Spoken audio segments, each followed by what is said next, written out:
नमस्कार विद्यार्थियों, मैं टीडी वोरा आरएलटी कॉलेज विज्ञान महाविद्यालय अकोला से आपकी हिंदी की अध्यापिका। विद्यार्थियों, आज हम पाठ पहला पढ़ने जा रहे हैं जो कि एक कविता है। कविता का नाम प्रेरणा है और कवि का नाम त्रिपुरारी जी है। त्रिपुरारी जी ने हिंदी साहित्य में काव्य के क्षेत्र में नए प्रयोग को अपनाया है। वह है त्रिवेणी विधा का प्रयोग। त्रिवेणी का अर्थ समझना यहाँ पर बहुत ही आवश्यक है कि त्रिवेणी होती क्या है। त्रिवेणी का अर्थ होता है 3 पंक्तियों वाला मुक्त छंद और इसकी पहली तथा दूसरी पंक्ति का भाव और विचार स्पष्ट रूप से झलकते हैं। तो आइए सबसे पहले हम कवि त्रिपुरारी के जीवन परिचय तथा उनकी विधा का परिचय जानने की कोशिश करते हैं। तो एक बार मैं कवि के जीवन परिचय पढ़कर आपको बताती हूँ। कवि का परिचय है, विद्यार्थियों आपकी किताब का पृष्ठ देख सकते हैं, जब प्रेरणा नामक कविता के अंदर कवि का परिचय दिया हुआ है। त्रिपुरारी जी का जन्म 5 दिसंबर 1988 को समस्तीपुर में हुआ। समस्तीपुर बिहार में है। आपकी प्रारंभिक शिक्षा पटना से, स्नातक शिक्षा दिल्ली से तथा स्नातकोत्तर शिक्षा हिसार से हुई है। विद्यार्थियों आप समझ सकते हैं कि त्रिपुरारी जी की प्रारंभिक शिक्षा पटना से हुई, तो स्नातक शिक्षा उन्होंने दिल्ली से लिया है, अर्थात बीए की शिक्षा उन्होंने दिल्ली से तथा एमए की शिक्षा उन्होंने हिसार से प्राप्त ली हुई है। दिल्ली विश्वविद्यालय में अध्यापन का कार्य करने के पश्चात वर्तमान में आप फिल्म, दूरदर्शन के लिए लेखन का कार्य कर रहे हैं। अर्थात दिल्ली विश्वविद्यालय में एक अध्यापक के रूप में कार्य कर रहे हैं और इसके साथ ही साथ आज वर्तमान में आप फिल्म और दूरदर्शन के लिए लेखन का कार्य कर रहे हैं, अर्थात अपने कार्य को अभी भी वो अंजाम दे रहे हैं। त्रिवेणी के रचयिता के रूप में आपकी पहचान है। त्रिवेणी के रचयिता अर्थात हिंदी साहित्य में त्रिवेणी के रचयिता या त्रिवेणी के को प्रयोग में लाने का कार्य त्रिपुरारी जी का है। कल्पना की भावभूमि पर यथार्थ के बीज बोते हुए उम्मीदों की फसल तैयार करना आपकी रचनाओं का मुख्य उद्देश्य है। तो ये उनकी कविताओं का उद्देश्य बताया गया है। आइए अब हम उनकी प्रमुख कृतियां देखते हैं। नींद की नदी यह कविता संग्रह है। नॉर्थ कैंपस कहानी संग्रह है। सांस के सिक्के त्रिवेणी संग्रह है इत्यादि। आइए अब हम देखते हैं काव्य के प्रकार। त्रिवेणी एक नए काव्य प्रकार के रूप में साहित्य क्षेत्र में तेजी से अपना स्थान बना रही है। अर्थात विद्यार्थियों आपने देखा होगा कि दोहा होता है, चौपाई दोहा 2 पंक्तियों का होता है, चौपाई 4 पंक्तियों का होता है और छंद 6 पंक्तियों का होता है। इसी प्रकार से त्रिवेणी जो है 3 पंक्तियों का एक मुक्त छंद है जो हिंदी साहित्य के क्षेत्र में तेजी से अपना स्थान बना रही है। आज त्रिवेणी को लिखने वाले काफी कवि हैं जो इस त्रिवेणी का प्रयोग करके नए नए काव्य की रचना कर रहे हैं या काव्य की रचना में नए नए प्रयोग कर रहे हैं। मात्र इन 3 पंक्तियों में कल्पना तथा यथार्थ की अभिव्यक्ति होती है। इन 3 पंक्तियों में पूरी बात कही गई है, कल्पना भी है तो यथार्थ भी है। इसकी पहली और दूसरी पंक्ति में भाव और विचार स्पष्ट रूप से झलकते हैं, अर्थात पहली पंक्ति और दूसरी पंक्ति में भाव और विचार दोनों ही स्पष्ट रूप से झलकते हैं और तीसरी जो पंक्ति होती है वो पहले 2 पंक्तियों में छिपे हुए भाव को नए आयाम के साथ अभिव्यक्त करती है।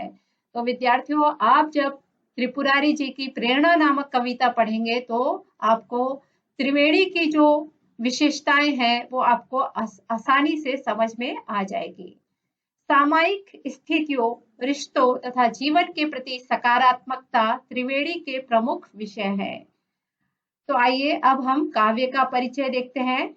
प्रस्तुत त्रिवेणियों में कवि ने मनुष्य के जीवन में माँ के ममत्व और पिता की गरिमा को व्यक्त करने के साथ ही जिंदगी की आपाधापी में जुटे माता पिता से बच्चों को स्नेह भी टुकड़ों में मिलता है, इस सच्चाई का उजागर किया है। विद्यार्थियों, जब हम ये त्रिवेणी पढ़ेंगे या प्रेरणा नामक कविता हम पढ़ेंगे तो उस समय हमें ये बात समझ में आ जाएगी कि इस कविता का उद्देश्य या इस त्रिवेणी कविता का उद्देश्य क्या है। तो कवि ने क्या बताया है? प्रस्तुत त्रिवेणी में कवि ने मनुष्य के जीवन में माँ की ममता का महत्व बताया है, पिता की गरिमा को व्यक्त किया है, साथ ही साथ जिंदगी की भाग दौड़ में जुटे हुए माता पिता से बच्चों को जो ममता मिलती है या प्रेम मिलता है या स्नेह मिलता है, वो भी छोटे छोटे टुकड़ों में मिलता है। यहाँ पर कवि का उद्देश्य हमें स्पष्ट होता है। निराशा के बादलों के बीच आशा का संचार करते हुए कवि कहते हैं कि ठोकर खाकर जीने की कला जो सीख लेता है, दुनिया में उसी की जय जयकार होती है। स्वाभाविक है विद्यार्थियों, जब हम जीवन जीते हैं तो हमें कहीं दुख मिलता है, कहीं सुख मिलता है, कहीं सफलता मिलती है तो कहीं असफलता की ठोकर हमें खाना पड़ती है। तो इसी बीच हमें कवि ने यहाँ पर एक संदेश यह भी दिया हुआ है कि निराशा के बादलों के बीच में भी रहते हुए हमें अपने जीवन में आशा का संचार करना है और ठीक इसी प्रकार ठोकर खाकर जीने की कला जो सीख लेता है, दुनिया में उसी की जय जयकार होती है। सुख और दुख की स्थिति में स्थिर रहना ही मनुष्य की सही पहचान है। इस प्रकार से विद्यार्थियों, यहाँ पर कवि ने हमें बहुत सी बातें सिखाई है।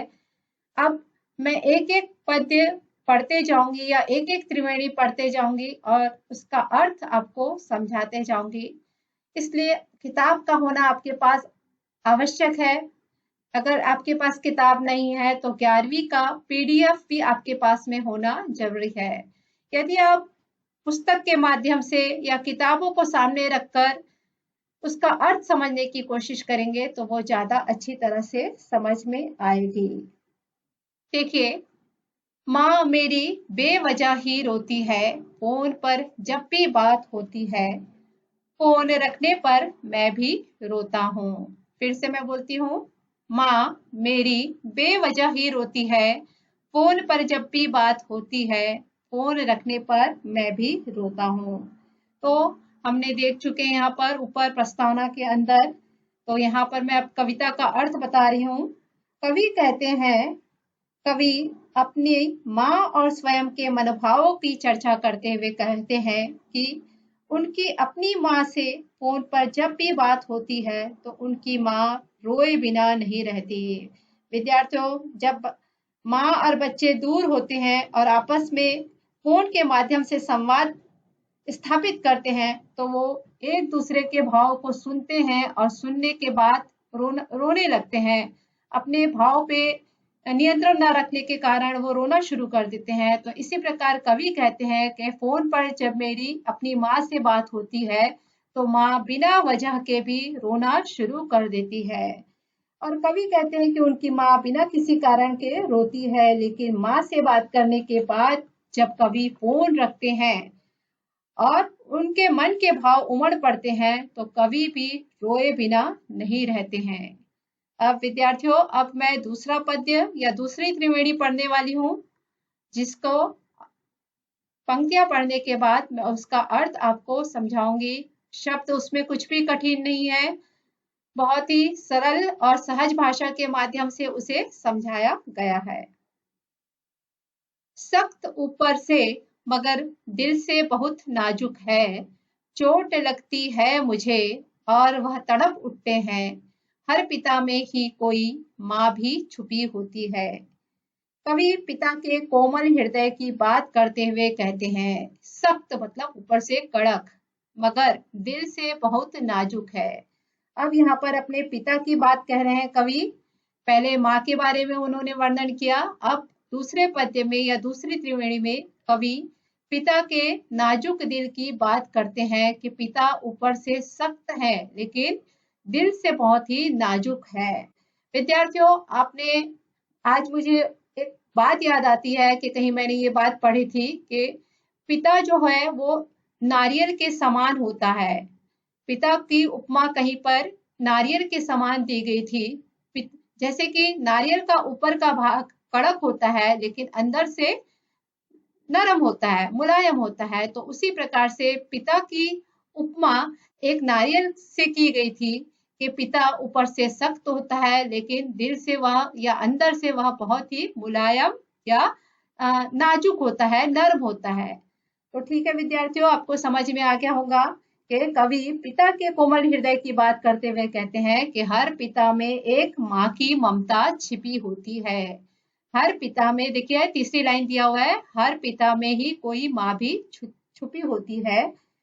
अपने बालक को कष्ट में देखकर उसका हृदय तड़प उठता है। और पिता जो है वो ऊपर से देखने में सख्त लग सकते हैं पर अंदर से पिता का हृदय नाजुक होता है। बच्चे को आहत होते हुए देख नहीं सकते और इस प्रकार पिता के अंदर भी एक माँ छुपी होती है।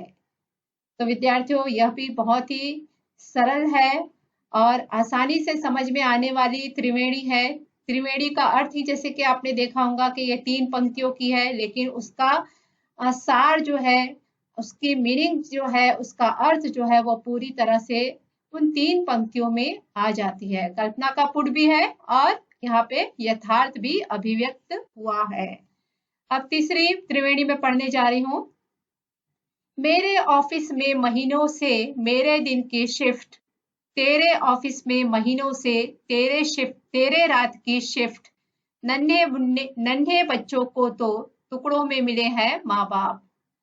फिर से एक बार त्रिवेणी पढ़ती हूँ। मेरे ऑफिस में महीनों से मेरी दिन की शिफ्ट, तेरे ऑफिस में महीनों से तेरी रात की शिफ्ट, नन्हे बच्चों को तो टुकड़ों में मिले हैं बाप। नन्हे बच्चों को तो टुकड़ों में मिले हैं माँ बाप। तो विद्यार्थियों, कवि कहते हैं कि आज के आधुनिक भागम भाग वाले युग में पति पत्नी अलग अलग शिफ्ट में काम करते हैं। इस कारण अपने नन्हे बच्चों से दोनों एक साथ नहीं मिल पाते। तो विद्यार्थियों, आज हम देखते हैं आज का आधुनिक युग है। आज के इस आधुनिक युग में हमारी जीवन शैली कैसी है? काफी भागम भाग वाली है। तो यहाँ पर कवि ने एक यथार्थ को हमारे सामने रखा हुआ है। देखिए, मेरे ऑफिस में महीनों से मेरी दिन की शिफ्ट, पति क्या बोल रहा है कि महीनों से मेरी दिन की शिफ्ट चालू है। और पत्नी की शिफ्ट कैसी है? तेरे ऑफिस में महीनों से तेरी रात की शिफ्ट चालू है। अर्थात पति दिन की शिफ्ट कर रहा है, पत्नी जो है रात की शिफ्ट कर रही है। और इस प्रकार पति और पत्नी दोनों एक साथ अपने बच्चों को नहीं मिल पाते हैं। तो यहाँ पर माँ बाप, ऐसा कवि ऐसा कह रहे हैं कि ऐसा लगता है कि ये नन्हे मुन्ने बच्चों को तो माँ बाप जैसे टुकड़ों में मिले हुए हैं। अर्थात दिन में बच्चों के साथ माँ होती है तो रात में उनके साथ पिता होते हैं। तो विद्यार्थियों, इसमें भी ऐसा कुछ कठिन मुझे दिखाई नहीं दे रहा है। अब चौथी त्रिवेणी में पढ़ने जा रही हूँ, जिसका अर्थ आपको उन पंक्तियों को पढ़ने के बाद मैं समझाऊंगी। उगते सूरज को सलामी तो सभी देते हैं, डूबते वक्त मगर उसको भुला मत देना। डूबना उगना तो नजरों का महज धोखा है। फिर से, उगते सूरज को सलामी तो सभी देते हैं, डूबते वक्त मगर उसको भुला मत देना। डूबना उगना तो नजरों का महज धोखा है। तो देखिए विद्यार्थियों, इसमें सूरज है, सूरज से आप सभी, सूरज शब्द से आप सभी परिचित है। सलामी यानी सलाम करना या प्रणाम करना। डूबते वक्त भी आपको समझ में आ रहा है। डूबना और उगना मतलब उत्थान और पतन, ये हमारे जीवन का एक स्वरूप है जिससे हम अलग हट नहीं सकते हैं। तो ठीक है विद्यार्थियों, मैं कविता का अर्थ बोलती हूँ। कवि कहते हैं कि उत्थान और पतन को एक स्वाभाविक प्रक्रिया मानना चाहिए। कवि क्या कहते हैं कि उत्थान का अर्थ होता है उठना, पतन का अर्थ होता है गिरना, या हम इसे दूसरे शब्दों में कह सकते हैं सफलता और असफलता। कवि कहते हैं कि उत्थान और पतन को जीवन की एक स्वाभाविक प्रक्रिया मानना चाहिए।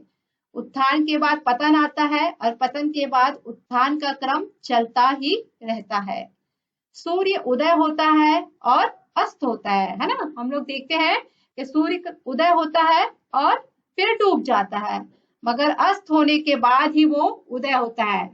तो ठीक इसी प्रकार उदय होना और अस्त होना दोनों का महत्व समान है, इसलिए पतन के समय किसी का तिरस्कार नहीं करना चाहिए और अपने पतन के वक्त अपने में नकारात्मकता की भावना भी हमें नहीं लाना चाहिए। तो विद्यार्थियों, इस प्रकार आज हमने 4 त्रिवेणी का अर्थ देखा। इसके बाद दूसरे भाग में हम बाकी की त्रिवेणियां पढ़ेंगे। धन्यवाद।